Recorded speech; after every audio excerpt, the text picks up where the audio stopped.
അനുദിന വിശുദ്ധർ ഏപ്രിൽ 7 വിശുദ്ധ ജോൺ ബാപ്റ്റിസ്റ്റ് ദി ലാസാല്. അധ്യാപകരുടെ മധ്യസ്ഥനായും വണങ്ങപ്പെടുന്ന നിർധനരുടെ വിദ്യാഭ്യാസത്തിനു വേണ്ടി സ്വയം സമർപ്പിച്ച വിശുദ്ധനാണ് ജോൺ ബാപ്റ്റിസ്റ്റ് ദി ലാസാല്. AD 1681 ഫ്രാൻസിലെ റെയിംസ് എന്ന സ്ഥലത്ത് ജനിച്ചു. മിടുക്കനായ വിദ്യാർത്ഥിയായിരുന്നു. വൈദികനാകണമെന്ന് ചെറുപ്പം മുതലേ ആഗ്രഹിച്ചു.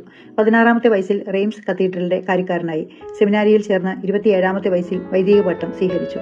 നിർധനരായ കുട്ടികൾ വിദ്യാഭ്യാസത്തിന് സൗകര്യമില്ലാതെ കഷ്ടപ്പെടുന്നത് വിശുദ്ധ ലാസാല് കണ്ടു. ഒരു സുഹൃത്തുമായി ചേർന്ന് അവർക്ക് സൗജന്യ വിദ്യാഭ്യാസം നൽകാൻ മുന്നോട്ട് വന്നു. സമാന മനസ്കരായ കുറെ അധ്യാപകരുമായി ചേർന്ന് വിദ്യാലയങ്ങൾക്ക് വേണ്ടിയുള്ള ക്രൈസ്തവ സഹോദരന്മാർ എന്ന സഭ സ്ഥാപിച്ചു.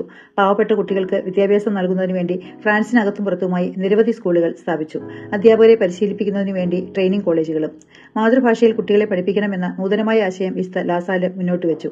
മറ്റ് വിദ്യാലയങ്ങളിൽ നിന്നും അധികാരികളിൽ നിന്നും ഉണ്ടായ ശക്തമായ എതിർപ്പുകളെ അതിജീവിച്ചാണ് ഇതെല്ലാം ചെയ്തത്. 1719 ഏപ്രിൽ 7 ദുഃഖവെള്ളിയാഴ്ച ദിവസം വിശുദ്ധൻ മരിച്ചു.